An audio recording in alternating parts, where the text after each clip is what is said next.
nessa edição do Papo Editor, o Broadcast Político, entrevista no Dia dos Advogados, a presidente da seccional da OAB em São Paulo, Patrícia Vanzolini. Comigo o repórter Matheus de Souza, a quem agradeço pela companhia. Doutora Patrícia, muito obrigado, parabéns pelo seu dia e muito obrigado por aceitar o nosso convite.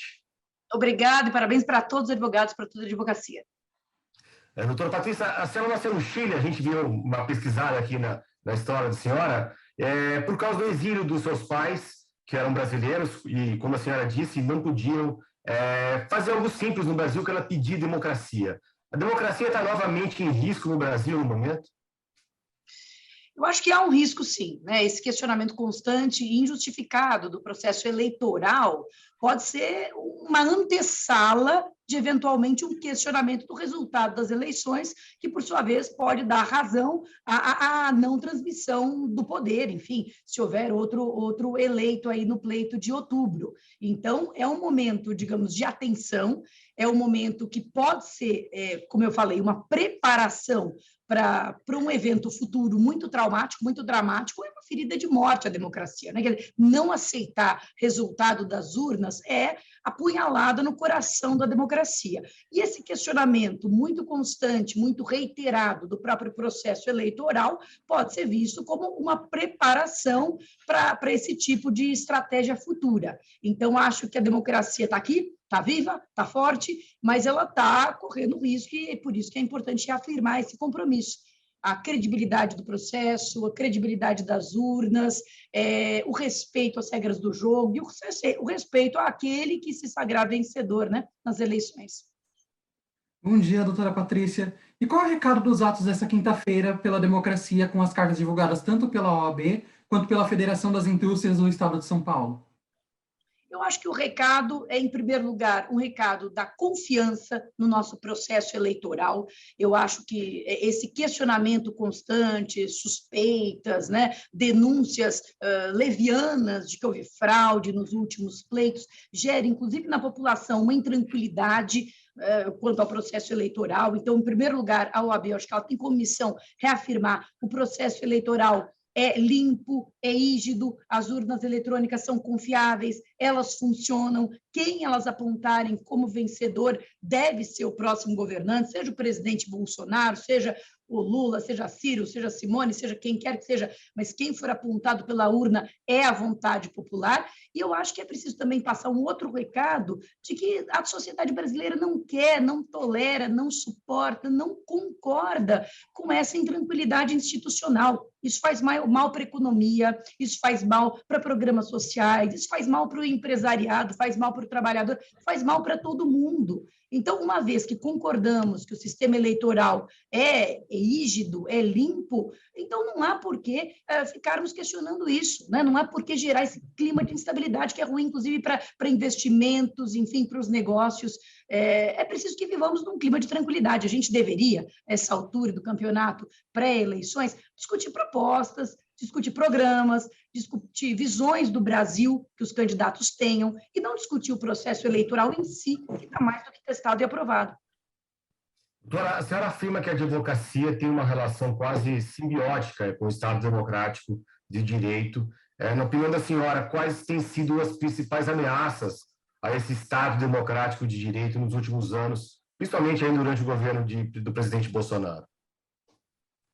Eu acho que a ameaça mais aguda, a ameaça mais visível, mais clara, é essa ameaça direta ao processo eleitoral. Porque, embora a democracia não se resuma em eleições, o processo eleitoral é o cerne da democracia. Eu acho que a democracia passa por uma crise, e é uma crise que não é restrita ao Brasil, acho que ela passa por uma crise mundial. Eu acho que todos nós estamos refletindo o que é a democracia desse mundo da informação ou da desinformação, o que é a democracia nesse mundo das bolhas, nesse mundo em que o que a gente vê, o que a gente sabe é regido por um misterioso algoritmo. Enfim, eu acho que a democracia passa por uma crise profunda, mas essa crise deve nos levar a avançar, deve nos levar a evoluir e não a retroceder. Então, acho que o ataque ao processo eleitoral é o ataque mais agudo e mais intolerável. É algo que nós não podemos tolerar. Colocar em questão quem ganhou nas urnas, isso não pode ser feito nem sob o palio da liberdade de manifestação, não pode ser feito.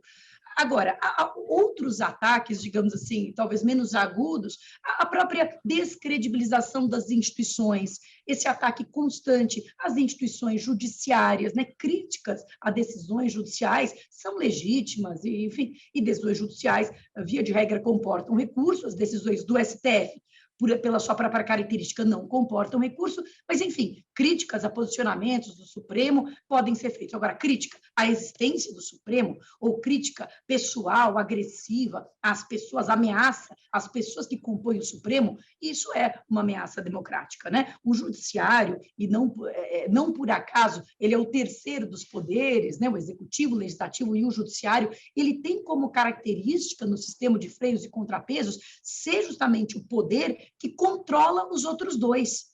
Então, a descredibilização do judiciário promove um caos, né? Uma anarquia no pior sentido, né? Porque então os outros poderes ficam descontrolados. Então, esse enfraquecimento do judiciário é algo importante, é uma ferida também importante para a democracia que nós temos que combater. Perfeito. E qual o recado que fica com a assinatura do ex-presidente Lula à carta e o desdém do presidente Bolsonaro, que chamou de cartinha a esse documento?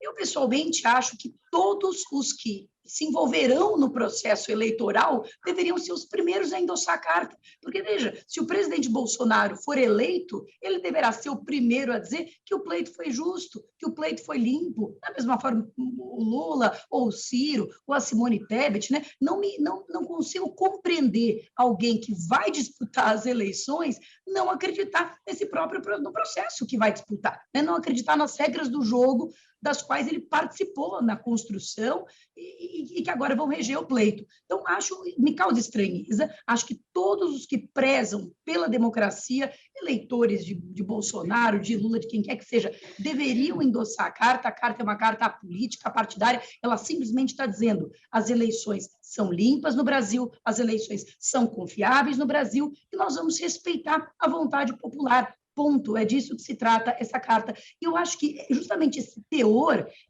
da defesa do processo em si, digamos, não da matéria, mas do processo em si, é que fez com que essa carta congregasse setores tão diferentes da sociedade, né? Nós temos aí boa parte do empresariado, aliás, a carta da USP, que vem ladeada da carta das entidades, que congrega Fiesp, CUT, ou seja, adversários históricos, setores da sociedade com visões de mundo absolutamente discrepantes, diferentes, mas que concordam que o processo eleitoral é o cerne da democracia e tem que ser respeitado. Então, eu, sinceramente, ainda tenho esperanças e convido a todos aqueles que acreditam nesse regime que nós vivemos, nesse regime que me permite falar, que permite você discordar de mim, todos aqueles que concordam que nós temos que ser governados por aquele que as urnas apontarem, que assinem a carta. Eu acho que todo cidadã brasileira deveria assinar. Doutora, a senhora citou a questão da descredibilização do judiciário, né? Principalmente do Supremo, durante o governo do presidente Bolsonaro. A senhora acha que também que a corte também não foi muito pesada? Há muita crítica em relação a alguns ministros por adotarem posturas mais políticas e menos jurídicas em suas decisões. Não houve também um excesso das atribuições do STF?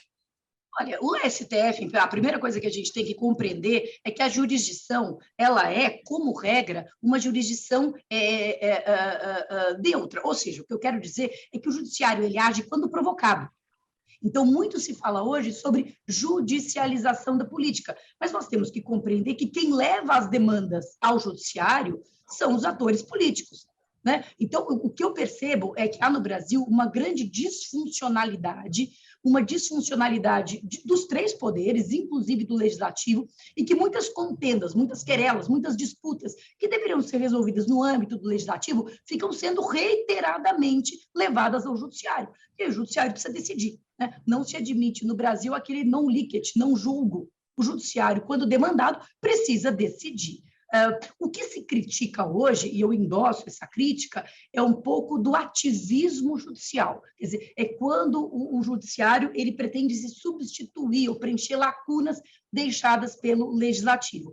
Isso, de fato, eu acho que é uma crítica pertinente, acho que não é de hoje, e eu acho que aí, quanto ao ativismo, há um grande problema, porque aquele ativismo que nos interessa, aquele ativismo que, do ponto de vista do mérito, nos agrada, esse nós aplaudimos, mas aquele ativismo que nos desagrada, esse nós criticamos, e não pode ser assim. Ativismo é ativismo. Eu dou um exemplo muito claro de ativismo judicial que foi largamente aplaudido por muitos setores da sociedade, que foi a criação da possibilidade de prisão após segunda instância ao arrepio de texto expresso da Constituição Federal. A Constituição fala que só se admite a comprovação da culpa depois do trânsito julgado.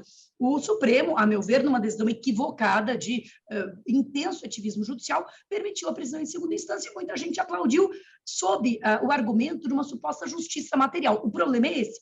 O problema do ativismo judicial é que ele vai atender um sentimento de justiça que é um sentimento subjetivo, né, que vai atender ou desatender a parcelas da sociedade. Então, eu endosso e compartilho a crítica ao ativismo judicial. Acho que hoje, venho dizendo isso sempre, ser legalista ou ser um cumpridor fiel da Constituição é praticamente um ato revolucionário. Acho que há casos em que o Supremo exagerou, há casos em que ele exagerou, e eu acho que com bons argumentos, há casos em que exagerou sem bons argumentos, e eu acho que ambos devem ser criticados. Agora, eu acho nessa linha, professora, desculpa interromper, nessa linha da questão da prisão de segunda instância, como a senhora citou de exemplo, a gente tem aí um projeto, né, e também, como a senhora citou, uma ação que não é feita pelo Legislativo, tem projetos de PECs que mudam a Constituição para que haja uma prisão em segunda instância. Por outro lado, PECs pontuais e eleitoreiras, como a que trouxeram aí vários benefícios nos últimos dias, são passadas rapidamente. O Legislativo não deveria estar olhando mais para essas questões mais estruturais e menos conjunturais do que como acontece nesses dois casos?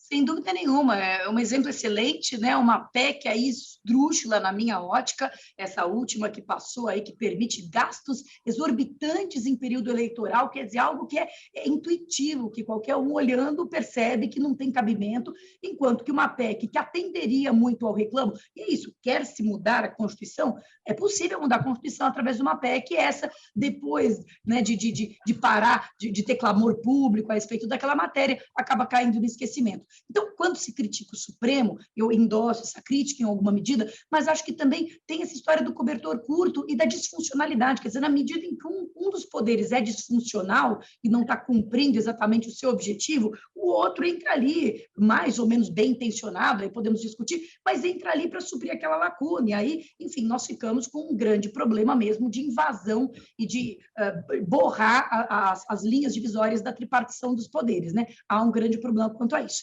Mas, com tudo isso, não é motivo nem para fechar o Supremo, nem mesmo para fechar o Congresso, e nem mesmo para derrubar o presidente, ou enfim, nada disso, né? Executivo, legislativo, judiciário, são os poderes constituintes da República. A República é o ambiente em que todos nós podemos viver e conviver, né? Outro não há outro regime além da democracia, como diz a conhecida frase de Churchill, né? A democracia é o pior regime, salvo todos os outros.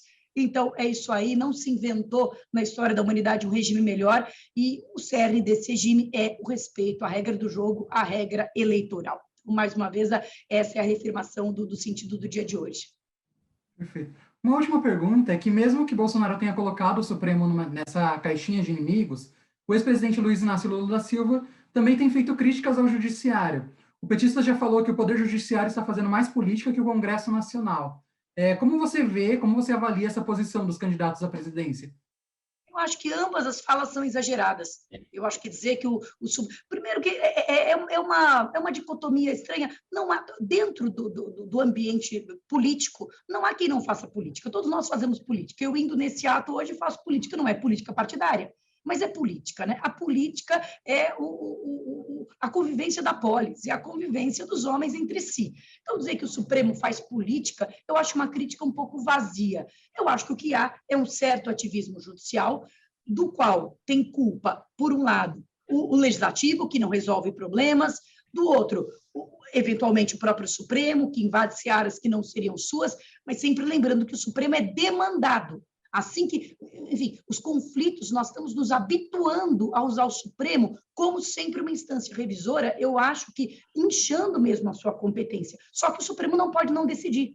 Então, tem ali um projeto de lei tramitando, de repente um partido perde ali na votação. Bom, se ele perdeu, acabou, a vontade popular não é aquela. Aí judicializa-se a questão ao Supremo, aí leva-se a questão ao Supremo, e aí o Supremo tem que decidir. O Supremo não age sozinho, mais uma vez. O Supremo ele é demandado. Então, essa extrema judicialização da política também é um pouco da responsabilidade dos atores políticos que não estão conseguindo resolver as suas questões de outra forma.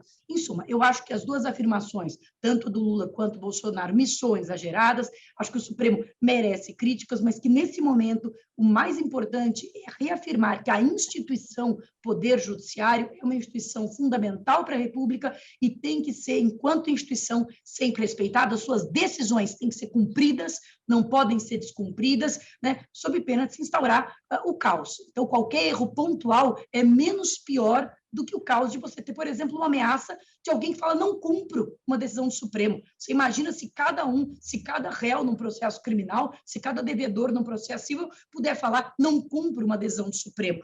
É um estado de barbárie, né? É abrir mão do Estado de Direito. Isso é o pior cenário. Legal.